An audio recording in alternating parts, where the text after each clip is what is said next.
Assalamualaikum warahmatullahi wabarakatuh. Hai teman-teman Kaba Mafar, kembali lagi di podcast Pendidikan Karakter dan Pengembangan Dakwah Kampus Islami, tempat di mana kita bersama-sama mengeksplorasi dan mendalami keindahan dan makna dalam ajaran Islam. Saya Adisti Utami selaku host pada hari ini. Nah, hari ini kita akan membahas atau mengkaji terkait perkembangan zaman dalam Islam yang bertemakan Maulid Nabi Muhammad Sallallahu Alaihi Wasallam. Nah, pada kesempatan kali ini kita bersama salah satu narasumber yang sangat luar biasa, yaitu Ayahanda Wakil Dekan 4 Fakultas Farmasi Universitas Muslim Indonesia, yaitu Ayah Bambang Sempurna SPDI MA. Nah, Assalamualaikum Ayah. Waalaikumsalam warahmatullahi wabarakatuh. Bagaimana kabar hari ini Ayah? Alhamdulillah khair. Ya, Alhamdulillah dia ya. Uh, ini Ayah ada beberapa pertanyaan dari teman-teman Kaba Mafar Ya. mengenai Maulid Nabi Muhammad SAW. Nah, apakah yang harus dilakukan di bulan Rabiul Awal ini? Ya. Baik, assalamualaikum warahmatullahi taala wabarakatuh. Alhamdulillah syukranillah, salatu wassalamu ala rasulillah wa ba'd. Memang bulan Rabiul Awal itu adalah bulan yang identik dengan muludan ya. Kata muludan itu berbeda tentu dengan maulid ya. Ada juga bilang milad ya. Kalau maulid itu yang diartikulasikan sebagai tempat dari kelahiran baginda Rasulullah SAW, sedangkan muludan itu adalah waktu kelahirannya. Nah, makanya kerap kali orang-orang ketika sudah masuk bulan Rabiul Awal itu betul-betul teringat dengan kisah kelahiran 14 abad yang lalu seorang sosok manusia pilihan yang diutus oleh Tuhan, oleh Allah Subhanahu wa taala menjadi juru selamat seluruh penerang ya, membawa risalah dinul Islam. Wa ma arsalnaka illa rahmatan lil alamin. Jadi beliau diutus untuk menjadi rahmat bagi seluruh alam semesta, bukan rahmatul lil muslimin ya, bukan untuk muslim saja, tapi rahmatan lil alamin. Sehingga bahasa universal Allah, kalam Allah yang universal ini itu mengindikasikan kepada kita bahwa ajaran yang dibawa oleh Nabi Muhammad itu sebenarnya itu ajaran yang universal, ajaran yang umum ya, kepada semua manusia, kepada semua makhluk ciptaan Allah. Sehingga yang harus kita lakukan di bulan Rabiul Awal ini tentu adalah bagaimana menapaktilasi. Jadi menapaktilasi kepribadian dari baginda Rasulullah SAW. Kalau bicara diskursus kepribadian, tentu satu semester pun itu tidak cukup untuk membahas kepribadian Rasulullah SAW. Dan itu kita bisa lihat dari berbagai macam literatur, manuskrip para ulama-ulama kita yang berbicara tentang sirah Nabawi. Itu banyak sekali fakta-fakta di mana ketika kita membahas tentang kepribadian Rasulullah itu semakin banyak hal yang baru dan terus menerus kita bisa melihat kearifan dan kebijaksanaan dari sosok baginda Nabi Muhammad SAW. Sehingga di bulan Rabiul Awal ini seyogyanya kita marilah untuk kembali menapaktilasi sejarah kehidupan baginda Rasulullah SAW. Saya rasa itu. Baik Ayah. Nah, di sini juga ada pertanyaan, apa keutamaan dari bulan Rabiul Awal ini Ayah? Ya, setiap waktu-waktu itu sebenarnya adalah istimewa. Jadi waktu-waktu itu tidak berdiri sendiri dan bebas memperlakukan dirinya sendiri. Karena kenapa? Waktu pun diciptakan oleh Allah Subhanahu wa taala. Maka dia masuk dalam genggaman Allah Subhanahu wa taala. Maka tidak ada waktu-waktu yang dikatakan salah ataukah waktu-waktu yang tidak baik ya, atau atau disebut dengan tasya'um dalam bahasa orang-orang Arab zaman dulu. Nggak ada waktu-waktu yang dianggap tasya'um atau ke waktu-waktu yang jelek ya. Yang ada adalah kita harus senantiasa mampu memaknai bahwa setiap waktu itu selalu baik ya, karena waktu-waktu itu semuanya tergantung dari niat kita dan cara kita memperlakukan waktu itu ya. Jadi yang seharusnya dilakukan di bulan Rabiul Awal ini adalah bagaimana kita mampu untuk beribadah dan mampu mengupgrade ibadah kita, tentu berbeda dengan waktu-waktu yang sebelumnya. Maka ada pepatah mengatakan bahwa alangkah ruginya seseorang manakala kehidupannya hari ini masih sama saja dengan yang lalu. Begitupun juga kehidupannya esok sama saja dengan hari ini.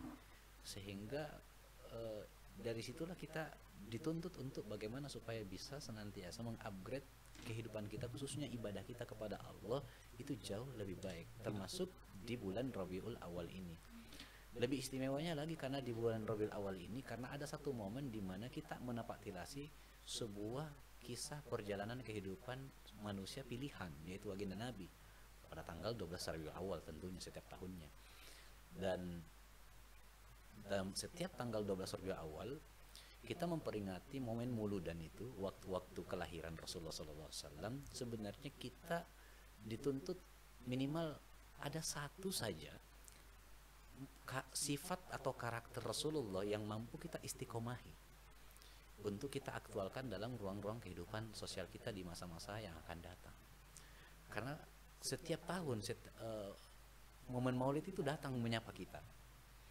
Tapi kadang-kadang tidak sedikit alias banyak di antara kita ini yang tidak mampu menangkap seperti apa sebenarnya substansi dari momen muludan itu. Akhirnya momen muludan itu lewat tanpa makna, hambar begitu saja dengan ritual-ritual muludan. Tapi kita tidak mampu untuk mengaktualkan sisi-sisi keteladanan. Padahal Rasulullah sendiri mengatakan, innama bu'istu liutammima makarimal akhlak. Aku diutus kepada kalian itu untuk menyempurnakan akhlak kalian.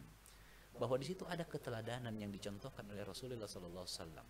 Kalau kita bicara diskursus keteladanan ini, ya sekali lagi satu SKS pun juga, satu semester pun juga itu tidak selesai melihat betapa keteladanan yang diaktualkan Rasulullah itu bagaikan lautan yang tak bertepi gitu. Sehingga memang semakin ditelusuri semakin kita akan masuk lebih dalam betapa indahnya keteladanan Rasulullah SAW. Jadi saya rasa itu ya. Nah, Ayah, menurut Ayah itu mengapa sih kita harus melaksanakan atau melakukan Maulid Nabi itu di bulan Rabiul Awal ini? Ya, kalau dikatakan mengapa kita harus melaksanakan muludan atau merayakan Maulidnya Nabi, justru ini pertanyaan yang sebenarnya seksi tapi tidak cerdas. Ya, dari seksi tapi tidak cerdas. Kenapa? Karena Allah saja merayakan kelahirannya Nabi. Ya. Allah menyeru kita untuk bagaimana supaya kita bersyukur atas anugerah yang Allah berikan kepada umat manusia atau kepada alam semesta. Dengan anugerah itu adalah dengan kehadirannya Nabi. Coba kita potret Quran surah Yunus ayat 58. Allah berfirman di situ dalam kalamnya yang agung, "Qul," katakanlah ya, "bifadlillahi wa birahmati fabidzalikal falyafrahu huwa khairum mimma yajma'un." Dengan anugerah Allah dan rahmatnya. Siapa yang dimaksud dengan rahmatnya Allah itu? Kalau bukan adalah baginda Nabi Muhammad SAW. Hendaklah, kata Allah, mereka menyambut dengan senang gembira. Perintah dari Allah bahwa aku utus, seolah-olah Allah menyatakan begini, aku utus Nabi Muhammad kepada kalian menjadi rahmatan lil alamin. Untuk apa? Maka untuk menjadi rahmat bagi kalian, maka hendaklah kalian falyafrahu, ya, falyafrahu huwa khair, ya kan, mimma yajma'un. kalian harus bergembira, kalian harus senang, sambut itu dengan senang, riang gembira. Nah, dari sinilah maka ulama-ulama kita menerjemahkannya dengan berbagai macam tafsir keagamaan. Ya, tiap-tiap daerah ulama-ulamanya mempunyai tafsir yang beragam. Ya, sehingga ekspresi ekspresi rasa syukur, kegembiraan, senang itu juga berbeda-beda sesuai dengan lokalitas masyarakatnya, ya gitu ya. Jadi kalau muludan di orang Indonesia tentu berbeda dengan muludan yang ada di Eropa ataukah di Afrika ataukah di Amerika dan sebagainya gitu. Karena kan itu disesuaikan dengan kondisi kita masing-masing gitu ya. Jadi itu jawaban sementara untuk pertanyaan Anda. Jadi kalau dikatakan kenapa kita harus, justru Allah saja menyeru untuk itu ya. Yang kedua, ada hadis qudsi begini. Hadis qudsi itu adalah firman Allah yang tidak tertera dalam Al-Qur'an ya gitu ya. Menyatakan laulaka ma khalaqtul aflaka. Seandainya bukan kamu Muhammad, dua kali Allah menyatakan seandainya bukan kamu Muhammad, ma khalaqtul aflaka, tidak akan aku ciptakan alam semesta beserta dengan isinya gitu. Betapa derajat Rasulullah SAW itu melampaui derajat manusia, yang seluruh manusia mulai dari Nabi Adam sampai akhir zaman itu. Maka tidak heran kalau dikatakan Rasulullah itu adalah Sayyidina Imamil Anbiya wal Mursalin, imamnya para nabi dan rasul, penghulunya para nabi dan rasul.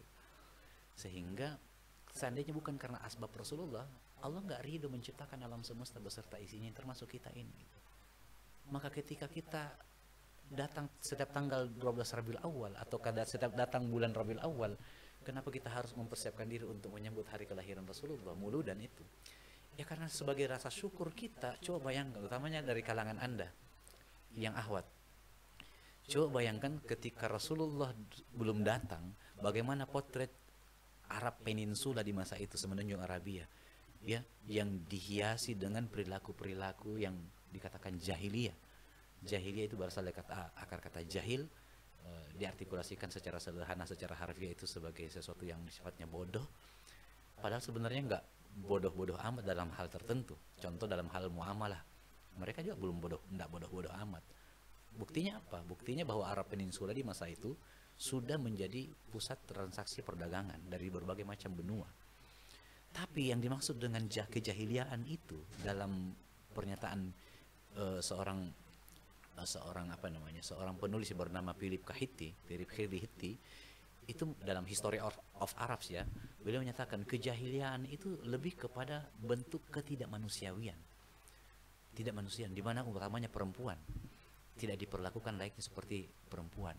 Yang hari ini kalau di perempuan itu kan harus ladies first gitu ya, selalu didahulukan gitu, yang pertama gitu didahulukan ya kan, karena makamnya itu. Karena apa? Karena perjuangan Rasulullah. Dulu di masalah jahiliyah nggak ada harga dirinya perempuan.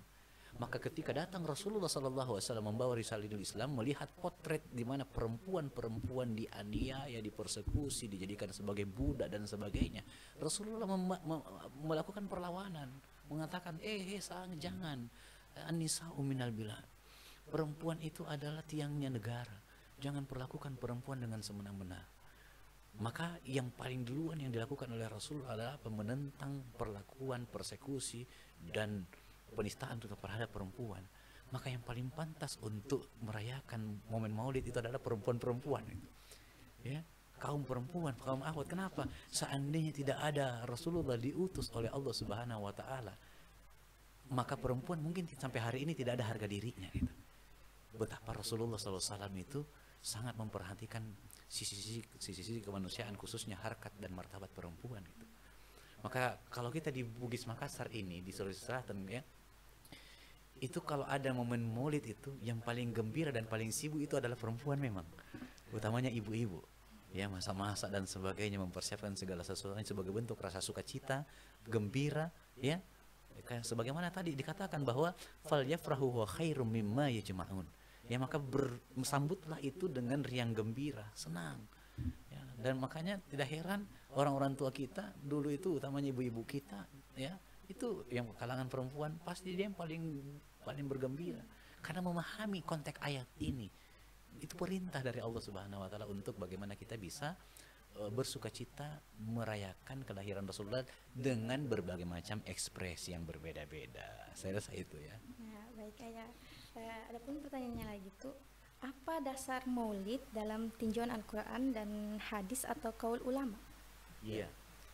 Kalau dalam Al-Quran itu kan begini.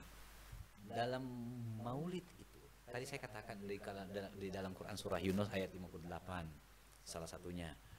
Kemudian di dalam perayaan, kita harus tahu dulu dalam peringatan atau perayaan maulid itu, ya, itu kan di dalamnya memang di masa Rasulullah model perayaan maulid kita hari ini, khususnya kita orang Bugis Makassar, itu kan macam-macam beragam ya. Itu di masa Rasulullah nggak ada yang seperti itu. Dan hari ini itu adalah kalau dikatakan sesuatu yang baru, itu juga memang benar adalah sesuatu yang baru. Tapi lihat substansinya, apakah itu bertentangan dengan tuntunan syariat? Tidak, karena Allah menyuruh pada Quran tadi surah Yunus ayat 58. Ditambah lagi di dalam maulid itu yang kita laksanakan, ya, pasti di dalamnya terdapat pembacaan ayat suci Al-Quran. Seremonialnya kan gitu ya. Kita lihat bentuk acaranya. Kemudian di dalam perayaan maulid itu pasti ada, di samping pembacaan ayat suci Al-Quran, pasti ada pembacaan kitab-kitab maulid Rasulullah. Salah satunya ada kitab Maulid Diba atau kitab Barazanji. Itu di dalam kitab itu kan sebenarnya menceritakan tentang kisah sejarah Rasulullah SAW, ya kan. Di dalamnya lagi itu banyak salawat itu kan juga adalah perintah dari Allah. Pada Quran surah Al-Ahzab ayat 56 itu kan perintah dari Allah. Kemudian di dalam perayaan maulid itu juga ada mauizah sana ya, ada ceramah agama, pesan-pesan kebaikan dari kalangan ulama-ulama, alim, para asatis, ya, yang menyampaikan tentang seperti apa pasti sejarah dari Rasulullah, utamanya bagaimana kepribadian Rasulullah itu diperkenalkan melalui mauizah hasanah tadi. Dan banyak ragam kegiatan yang lain sebagai bentuk ekspresi kegembiraan dan rasa syukur terhadap kehadiran Rasulullah Sallallahu Alaihi Wasallam. Nah, kalau kita melihat itu dari situ saja bentuk maulid kita, maka jelas dalilnya berarti perintah membaca Quran. Kita diperintahkan untuk membaca Quran memang. Iqra bismi rabbik, ya, bacalah itu. Ya, meskipun makna baca itu adalah membaca secara dua, ada secara kauliyah, ya, maupun secara kauniyah. Bacaan secara tekstual maupun fenomena yang ada di sekitar kita itu kauni. Itu membaca secara komprehensif. Dan itu perintah. Dan membaca Quran satu huruf berpahala 10. Coba bayangkan kalau majelis momen maulid itu di situ banyak orang diperdengarkan bacaan Quran, yang membaca maupun yang mendengarkannya sama-sama dapat pahala. Ya. Jadi ini bukan sesuatu yang terlarang. Kalau dikatakan maulid itu bid'ah, kalau bid'ah itu saya rasa memang benar. Tapi ini bid'ah hasanah. Ya kan? Jadi bid'ah itu kan adalah sesuatu yang terbarukan dalam agama gitu. Sesuatu yang baru.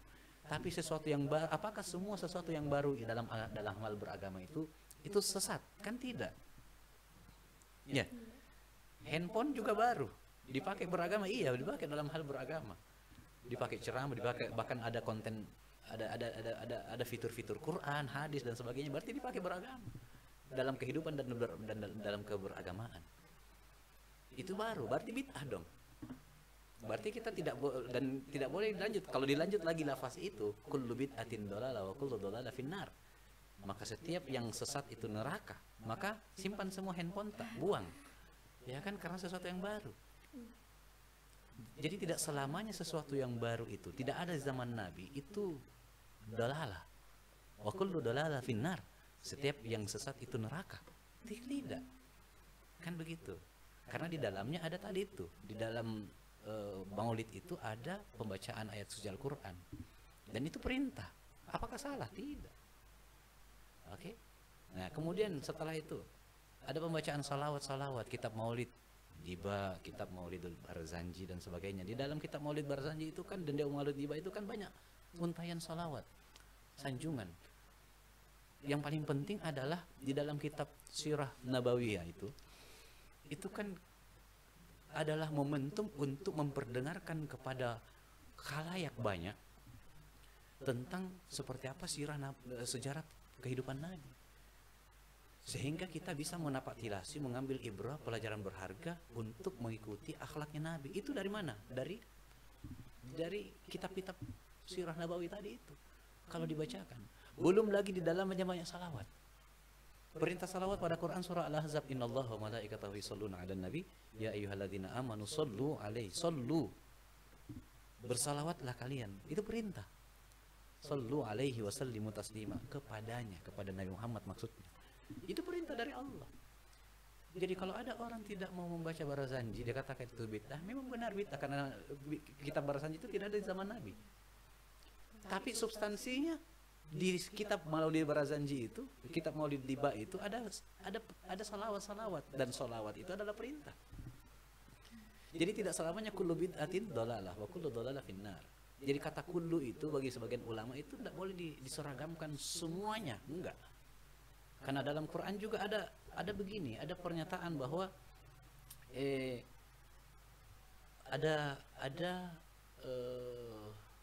pada Quran surah Al-Anbiya kalau nggak salah tuh, wa ja'alna minal ma'i kulla syai'in hayyin kull. Jadi bagaimana Allah menciptakan segala sesuatu itu dari air, ya, dari air. Wa ja'alna minal ma'i kulla syai'in hayyin. Jadi kullu itu tidak selamanya dikatakan segala sesuatu. Jadi karena ada juga dalam Al-Quran wa khalaqal janna mim marjin minar, ya. Banyak sekali redaksi-redaksi di mana kita bisa mengambil ibrah, ya. Wa khalaqal janna mim marjin minar, dan Allah menciptakan jin dari percikan api yang menyala, ya. Jadi dari situ tidak semua kegiatan perilaku bid'ah itu dihukumi sesat, ya, dan pelakunya masuk neraka. Tidak.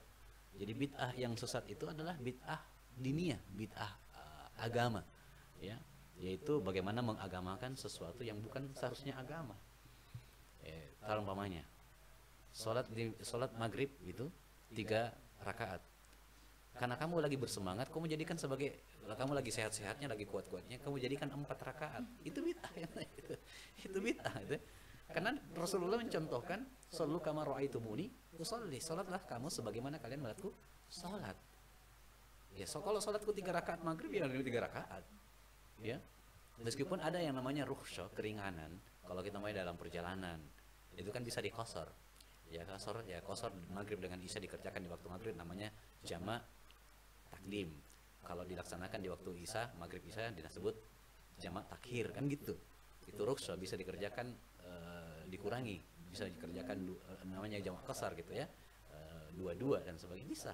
Kalau mungkin kita karena terpacu waktu, karena sedikit lagi pesawat kita akan terbang dan sebagainya, itu bisa gitu, ya. Tapi kalau kita tambah-tambah, nah ini yang disebut dengan bid'ah diniyah gitu, ya. Jadi adapun perayaan Maulid itu tidak termasuk bid'ah yang sesat dan dilarang tentunya, ya, karena yang baru hanyalah format dan instrumennya saja. Nah, kembali bahwa perintah sholawat itu adalah perintah dari Allah. Di dalam perayaan Maulid itu adalah salawat-salawat, ya, ada mengagungkan Allah. Yang paling istimewa itu adalah kita dari situ mengenal dari sejarah yang ditulis oleh para ulama-ulama kita, bahwa kehidupan Rasulullah itu begitu sangat bersahaja bersama dengan keluarganya. Itu dari mana? Dari kitab-kitab itu tadi. Dan itu kitab-kitab itu baru familiar dibacakan lagi pada saat momen-momen Maulid, kan, bulan-bulan Rabiul Awal ini, kan. gitu ya. Contoh saya tanya kepada Ananda Adisti, siapa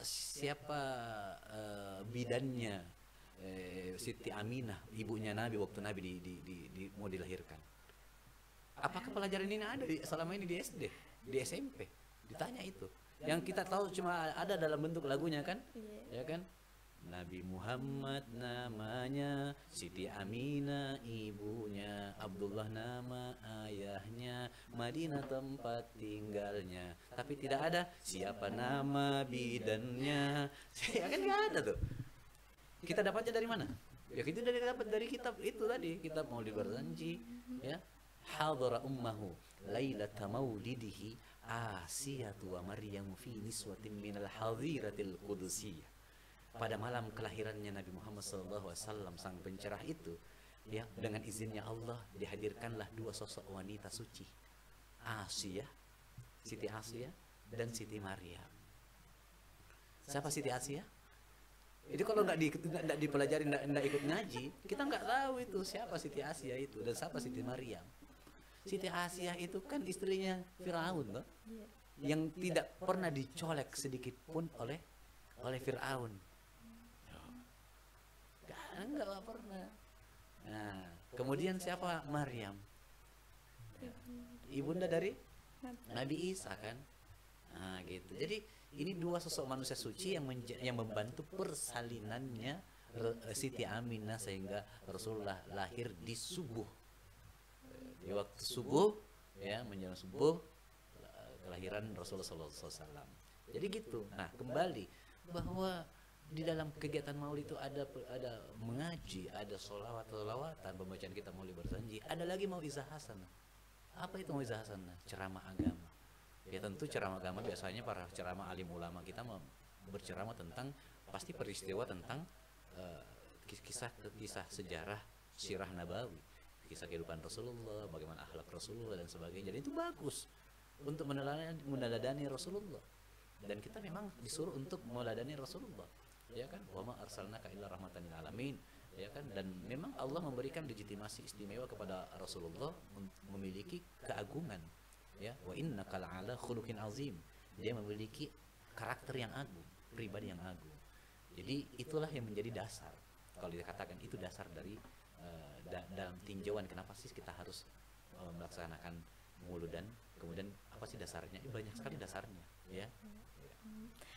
Baik Ayah. Di sini juga banyak sekali yang ingin tahu bagaimana sih sejarah dari perayaan Maulid di dunia Islam. Iya, sebenarnya secara singkat saja nih ya, karena waktu kita terbatas. Kalau bicara tentang awal mula perayaan Maulid di dunia Islam itu dimulai di dunia Islam ya, bukan di Indonesia khususnya di Kota Makassar ya. Dalam bicara konteks yang lebih global, dalam bentangan sejarah masa lalu, dalam manuskrip sejarah yang pertama kali melakukan merayakan peringatan Maulid ini adalah dinasti Fatimiyah, ya. Dalam sejarah ini kan, dalam sejarah Islam itu kan ada beberapa bentangan pergantian kekhalifahan. Ada namanya dulu setelah Khulafaur Rasyidin terbentuk yang namanya Daulah Umayyah. Setelah Daulah Umayyah kemudian ada Daulah Abbasiyah, ya kan. Kemudian terbentuk lagi beberapa kerajaan-kerajaan kecil gitu ya, daulah-daulah kecil. Yang paling puncak itu adalah Turki Utsmani kan, yang membentang sampai ke Sisilia, Italia gitu. Nah, ada juga dalam sejarah disebut dengan dinasti Fatimiyah, ya. Dinasti Fatimiyah itu yang merajai adalah manhaj Syiah gitu. Tapi di masa itu sultan-sultannya melaksanakan pertama kali perayaan Maulid, ya. Dengan apa? Dengan mengundang semua ulama-ulama dan membuat kontes untuk siapa ulama-ulama yang bisa membuat karya tulis tentang sirah kehidupan Nabi, sehingga dibuatlah itu sebagai bentuk ekspresi kecintaan kepada Nabi Muhammad SAW. Kemudian dalam bentang sejarah dari waktu ke waktu masuklah ke Nusantara, masuk ke Indonesia dengan berbeda-beda modelnya sampai hari ini, kira-kira seperti itu. Nah, Ayah, sini juga ada yang bertanya seperti apa yang bentuk perayaan Maulid di kalangan umat Islam, khususnya di Kota Makassar ini, Ayah. Nah, kalau yang di Kota Makassar ini bentuknya ya kita sudah ketahui. Ya, sekali saya katakan di awal tadi bahwa ekspresi kecintaan kepada Rasulullah itu berbeda-beda bergantung dari lokalitasnya. Kita di Indonesia ini khususnya di Kota Makassar ini kan negara agraris. Ya, beras banyak, ya kan, macam-macam beras juga ada beras ketan, ada beras biasa, ya, beras ketannya ada yang hitam, ada yang putih dan sebagainya gitu. Dari situlah kemudian orang-orang tua kita filosofinya membuat panganan gitu, makanan yang memiliki simbol-simbol tertentu, memiliki makna-makna tertentu. Dari situlah dibuat yang namanya soko. Kalau tradisi Bugis itu yang disebut dengan songkolo, ya. Soko itu kalau orang Makassar bilang itu kadominya. Ya, kadominya itu atau soko itu adalah beras ketan yang dibuat menjadi satu, meskipun dilempar itu tidak akan berhamburan. Filosofinya apa? Dengan makanan seperti itu kita memaknai Maulid, bahwa Rasulullah mempersatukan umat manusia sehingga tidak terpecah belah. Jadi khususnya umat Islam. Itu maknanya sebenarnya. Ya, jadi soko itu filosofinya seperti itu. Kemudian di samping kita negara agraris, kita juga kaya dengan panganan yang lain. Seperti kita memiliki hewan ternak yang banyak, ayam yang banyak telurnya. Maka telur itu identik, ya, di Bugis Makassar. Kalau perayaan Maulid itu pasti ada telur. Ya, simbol telur itu banyak filosofinya, mulai dari kulitnya, warnanya di dalam putih, ada dua unsur, ada putih dan kuning. Itu memiliki filosofi tersendiri terkait tentang kelahiran baginda Rasulullah SAW. Kalau itu saya jelaskan ini panjang, ya. Intinya di situ. Dan itu soko, telur dan sebagainya itu biasanya dijadikan panganan untuk bagaimana dihidangkan kepada orang-orang yang datang untuk merayakan Maulid. Dan lagi-lagi bentuknya bukan cuma sekedar parade makanan, tapi di dalamnya itu tadi ada acara ritual yang lain seperti pengajian, ya kan, ada sholawatan, ada mauizah hasanah dan sebagainya. Kalaupun panganan makanan itu cuma pelengkap, ya, di bagian akhir lah untuk konsumsi dan sebagainya. Meskipun hari ini sudah banyak lagi sudah banyak juga tempat-tempat tertentu, masjid-masjid tertentu, instansi tertentu yang merayakan Maulid itu tidak lagi pakai panganan seperti itu, cuma sekedar snack box saja dan sebagainya. Nggak apa-apa, yang penting substansinya apa? Substansinya kita merayakan momen Maulid itu untuk menapaktilasi sirah perjalanan kehidupan Rasulullah, mengambil ibrah, pelajaran berharga untuk kita teladani. Minimal satu kebiasaan Rasulullah, ya, sifat luhur Rasulullah yang kita bisa aktualkan, kita bisa istiqomahi dalam kehidupan kita. Kira-kira seperti itu. Nah, Ayah, Nabi Muhammad SAW kan pribadinya itu yang luhur dan agung, seperti yang kita katakan tadi. Nah, bagaimana sih seharusnya seorang mahasiswa itu menauladani sifat dan karakter beliau? Bagi seorang mahasiswa gini, satu kata Rasulullah itu pernah menyatakan begini, utlubul ilmi walau bisin, utlubul ilmi faridatun ala kulli muslimin wal muslimat, utlubul ilmi ilal mahdi wa ilal lahdi. Jadi tuntutlah ilmu sampai ke negeri Cina. Menuntut ilmu faridatun ala kulli muslim wal muslimat, wajib, fardu bagi seorang muslim dan muslimah. Kemudian tuntutlah ilmu dari wayan sampai ke liang lahat. Artinya long life education. Artinya untuk kalian sebagai mahasiswa dalam momen Maulid ini, jadikan motivasi kata-kata kalam Rasulullah yang berharga ini sebagai pelecut motivasi bagi kita untuk bagaimana jangan al-malasu wal kutu dalam belajar. Belajarlah sampai kapanpun juga. Jangan selesai S1, kalau ada kesempatan untuk lanjut apoteker. Apalagi di UMI ini, kita di Fakultas Farmasi ada program apoteker yang prodi apotekernya kita ini sudah unggul, ya, dibandingkan dengan kampus-kampus lain. Ya, kita sudah unggul dan berarti itu sudah mendapatkan pengakuan yang bagus. Ayo lanjut apoteker. Setelah itu kalau selesai apoteker, kita juga di Fakultas Farmasi punya program magister farmasi. Di Pasar Sarjana kita punya itu. Lanjut lagi S2. Ya, insya Allah kita kedepannya akan membuka lagi program studi S3 untuk farmasi. lanjut lagi S3. Jadi tuntutlah ilmu sampai setinggi-tingginya. Karena Rasulullah menyuruh untuk kita, untuk sebagai seorang pembelajar, itu untuk jangan berhenti, jangan berpuas diri, step saja udah dapat sarjana farmasi udah selesai, ya kan, jadi lagi sudah menikah saja, jadi ibu rumah tangga. Jangan, ya. Jadi ibu rumah tangga pun juga harus terus belajar dan belajar, mengupgrade diri. Jadi kata kuncinya, Anda sebagai mahasiswa dalam momentum Maulid nanti ini, upgrade dirimu, karena Rasulullah menyuruh untuk kita mengupgrade diri kita setiap saat. Kira-kira seperti itu. Oke. Mungkin masih banyak pertanyaan-pertanyaan dari teman-teman, tapi karena kita mengingat waktu yang sangat singkat ya. Jadi semoga kita masih bisa bertemu di lain waktu atau di podcast selanjutnya.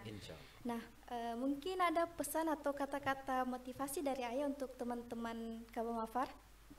Iya. Jadi Rasulullah itu banyak ya, hadisnya ribuan. Tapi kalau saya mau sampaikan satu hadis saja untuk menjadi pelujut mahasiswa. Jadi khairukum man ta'allama al-Qur'ana wa 'allama. Sebaik-baik manusia itu adalah yang mempelajari Al-Qur'an dan mengajarkannya. Bukan cuma Al-Qur'an, saya rasa.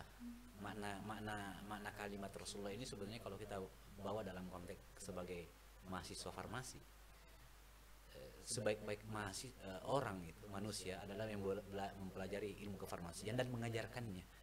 Jadi agar ilmu berguna menjadi ladang jariah, ketika kamu memiliki pemahaman tentang ilmu botani, ilmu mikrobiologi dan sebagainya, maka ajarkanlah, aktualkanlah bagi siapa saja yang membutuhkannya, ya. Jadi jangan simpan itu diri kita, karena Rasulullah ketika setiap mendapatkan ilmu dari Allah langsung diaktualkan kepada sahabat-sahabatnya, diajarkan. Jadi jangan pelit ketika memiliki ilmu, jangan pelit, kasih kepada orang. Sebagaimana filosofi, Allah adalah sumber ilmu pengetahuan.